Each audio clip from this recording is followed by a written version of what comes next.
Welcome back guys. This is part 4 of आमच्या लग्नाची गोष्ट. सो ह्या पार्टमध्ये आम्ही सांगणार आहे की चैतन्य मला घरी पहिल्यांदा बघायला आला त्यावेळेसचा सगळं गोष्ट सिनॅरिओ काय होता नेमका. सो तर फायनली तो दिवस आला ज्या दिवशी मी आणि माझी आई हिच्या घरी आम्ही जाणार होतो. असं एक प्रॉपर बैठकीचं म्हणजे बोलण्यासाठी.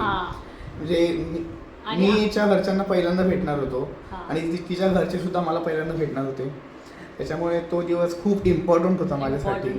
कारण ती एका एक्झामपेक्षा पण ती खूप मोठी एक्झाम होती माझ्यासाठी. MPSC UPSC पेक्षा पण मोठी एक्झाम होती माझ्यासाठी ती. त्याच्यामुळे मी खूप जास्ती प्रिपरेशन केलं होतं आणि मला खूप जास्त टेन्शन पण आलं होतं की मी कसं होईल, माझं काय होईल, ते काय मला विचारतील.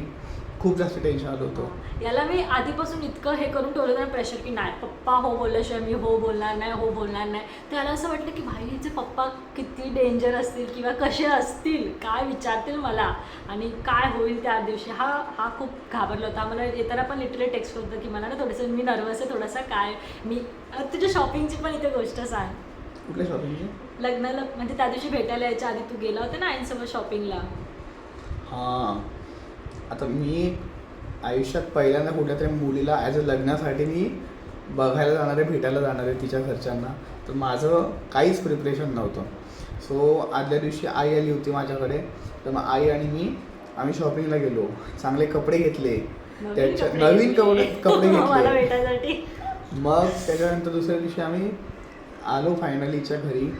आणि तू सांगते की मी नाही मला सांगायचं पण ते तिथपर्यंत ठीक आहे. याचं प्रिपरेशन झालं होतं. पण त्याआधी ना मला एक गोष्ट किस्सा सांगायला खूप आवडेल इथे की आमचं ज्यावेळेस बोलणं झालं ना, जेव्हा हा येणार होता पण नाही पप्पा ज्यावेळेस कन्फ्यूजमध्ये होते किंवा बोलवायचं नाही बोलवायचं, त्या पिरियडमध्ये चैतन्यासाठी एक स्थळ आलं होतं.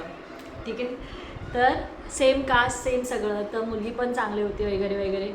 तर मग चैतन्याने मला ना टेक्स्ट केला त्या दिवशी की विशाली मला ना एक स्थळ आलं आहे आणि आईंची अशी इच्छा आहे की आम्ही पहिले तिला बघायला जाऊ. तर आणि रात्रीचं आमचं बोलणं आणि मी थोडा वेळ शॉकमध्ये गेले की अरे की हा माझ्याशी बोलतोय आता आणि आपलं म्हणजे मी कन्फर्मेशन तर नाही दिलं पण तू तरी माझ्याशीच बोलतोय ना. तर मग आता तू कशाला दुसऱ्या मुलीला बघायला चालला आहेस, स्थळ आलं आहे म्हणून. तर मग मला असं कुठेतरी वाटलं. तर मी ना स्वामी समर्थांच्या फोटोकडे बघितलं होतं त्या दिवशी रात्री. असं झोपला की काय यार तुम्ही का आज माझ्याशी परीक्षा घेताय. तर तो मुलगा माझ्यासाठी लिहिलेला आहे तर मग त्याने फक्त माझ्याकडे यावं ना, तो कशाला तुझ्याकडे चालला आहे. पण नंतर मग मी थोडं स्वतःला समजावलं की इट्स ओके. त्याला पूर्ण अधिकार आहे कारण मी त्याला होतं म्हटलेली नाही आहे. मग त्याला पूर्ण अधिकार आहे की तो दुसऱ्या ठिकाणी पण स्थळ बघायला जाऊ शकतो. तर मी स्वतःची समजूत काढली. मला डिसअपॉइंटमेंट झाली होती की नाही यार आता हा फक्त माझा आहे तर मग माझाच झाला पाहिजे असं मला झालं होतं कुठेतरी. पण मी स्वतःच्या फिलिंग्सला कंट्रोल केला आणि मी त्याला असंच बोलली. असं दाखवलं नाही की मला फरक पडला आहे. पण मी त्याला टेक्स्टवर बोलली नाही बरोबर आहे, तुला बघायचं तर तू बघू शकतोस, तुझा राईट आहे, तू जाऊ शकतोस बघायला असं. तर मग झालं आणि सकाळी उठल्यावरती याने स्वतःहूनच मला टेक्स्ट करून सांगितलं होतं की ऋषाली आमचं त्या मुलीला बघायला जाणं कॅन्सल झालं आहे. मी म्हटलं का, तुमचं तर फिक्स झालं होतं जाणं. बोलते की नाही आमचा जरा प्रॉब्लेम झाला आहे, तिकडे यायचं का कुठे भेटायचं वगैरे. आणि त्याच्यावरून आमची खूपच कन्फ्युजन झालं. तर शेवटी माझं मन उतरलं, मला नाही तिला बघायचं नाही आहे असं. आणि मग तुला काय सांगायचं याच्यावरती विशेष टिप्पणी की तू का कॅन्सल केलं होतंस. मग मी यासाठी कॅन्सल केलं होतं की आता कारण माझं हिच्याशी खूप आधीपासून बोलणं चालू होतं आणि मला पण एक प्रकारे हिच्यामध्ये इंटरेस्ट येत होता, वाढत होता. आणि मला पण असं वाटत होतं की नाही आता हीच पाहिजे, नाही दुसरे कोणीच नको.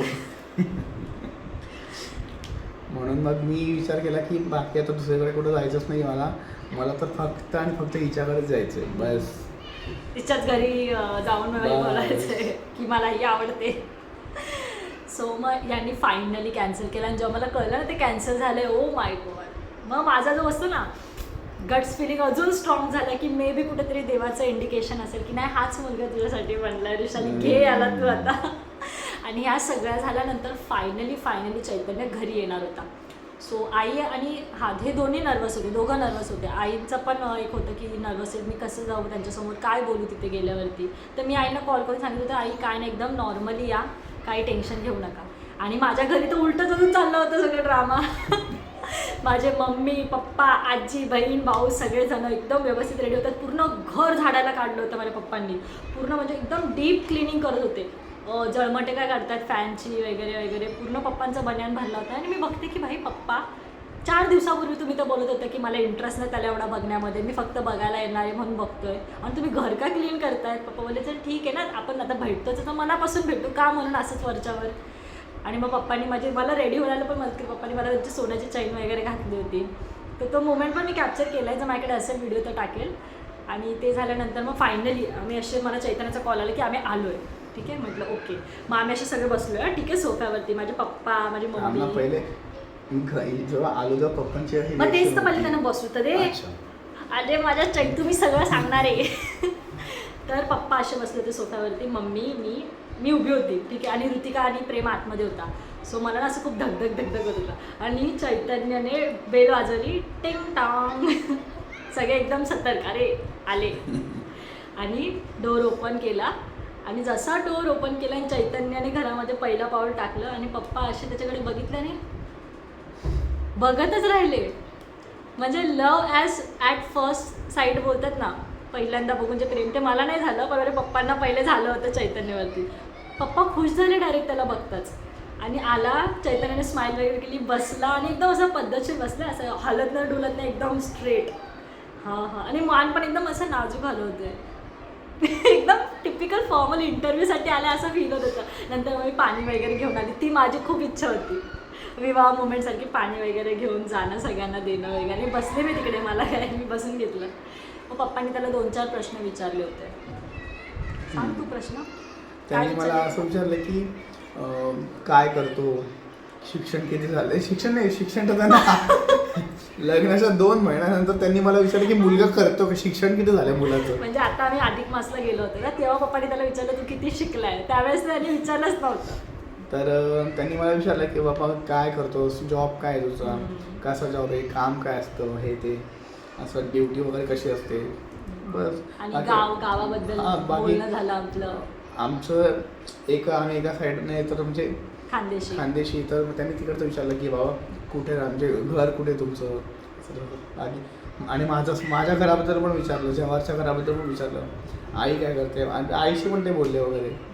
असं काय की नॉर्मल बेसिक गोष्टी झाल्या. आणि पप्पांनी मोजून 3-4 गोष्टी विचारल्या असतील. चैतन्याने आज सगळं झाल्यानंतर चैतन्य माझ्याकडे बघितलं असं, इथे चैतन्य बसलं होतं या साईडला आणि मी तिकडे बसले होते. मला असं विचारतात असा स्माईल करून. मग चांगलं आहे सगळं, मग करायचं लग्न फिक्स. आणि आय वाज लाईक व्हॉट, झालं एवढं सोपं होतं. आता MPSCचा पूर्ण अभ्यास करून आला होता. पप्पांनी 2 ते 3 क्वेश्चनमध्ये चैतन्यला पास करून टाकलं डायरेक्ट. कशी वाटली तुझी एक्झाम. मस्त. मला जे मी एक्सपेक्ट केलं होतं, जे हिने मला सांगितलं होतं की तू असं प्रिपेअर कर, तसं प्रिपेअर कर, घरी आल्यावरती असाच बस तसाच बस, मग मी अगदी त्या ह्याच्यानुसारच गेलो होतो. पण घरात जशी माझी एंट्री झाली, त्यांनी माझ्याकडे जो लुक दिला, त्यांनी जी स्माईल केली, म्हटलं जा बस इकडेच सगळं मी पास झालेलो इथे. बस आता काही जास्ती मला काय एफर्ट घ्यायची गरज पडणार नाही आता. आणि मग तेव्हा माझे पप्पा इतके खुश झाले होते की मग पप्पांनी डायरेक्ट 2-3 प्रश्नामध्ये माझ्या आयुष्याचा म्हणजे निर्णयच घेऊन टाकलं की नाही आता हाच मुलगा मला आवडलेला आहे आणि आपण डन करून टाकू याला. आणि मग नंतर मग सगळ्यांनी पेढे वाटले. मग काय माहिती म्हणजे पप्पा तुम्ही पेढे आणले होते. याने माझ्यासाठी घड्याळ आणलं होतं गिफ्ट म्हणून. आणि ते घड्याळ आजपर्यंत तसंच पेटी बॅग पडलेलं आहे. त्याचा वापर अजून झालेला नाही. ते मी जपून ठेवणार आहे शेवटपर्यंत. अच्छा. आणि माझ्या पप्पांनी काय माहिती आपण काहीतरी गोड पण दिलं होतं माझं खायला. पेढे आणले होते काय, त्यांना माहित होतं की हाच मुलगा आहे. पण पेढे वगैरे वाटले. त्याच्यानंतर मग फोटोज वगैरे काढले आमची. आणि मग काय झालं, आपला पहिला फोटो पण आपण टाकू. तर मग आमचं असंच झालं. म्हणजे असं काय इतकं डिफिकल्ट आलं. मुळात आमच्या दोघांच्या लग्नाच्या मागे सगळ्यात मेन आमच्या पेरेंट्सचा सपोर्ट होता. आमचे मम्मी पप्पा कास्ट डिफरन्स न बघता, इतर कुठलाच फायनान्शियल डिफरन्स नाही, काहीच न बघता फक्त त्यांनी हे बघितलं की मुलगा मुलगी दोघं एकमेकांसोबत खुश असतील आयुष्यात, हा विचार करून त्यांनी एकदम हसत खेळत परमिशन देऊन टाकली. आईंनी पण आणि माझ्या मम्मी पप्पांनी पण. तो आय थिंक त्या लोकांमुळे आज आमचं लग्न असं सक्सेसफुल झालं ना. सो आणि याच्या पुढे आमच्या लग्नाच्या आधी जो गोंधळ झाला होता तो बघण्यासाठी तुम्ही आमचा नेक्स्ट पार्ट नक्की बघा. बाय. बाय.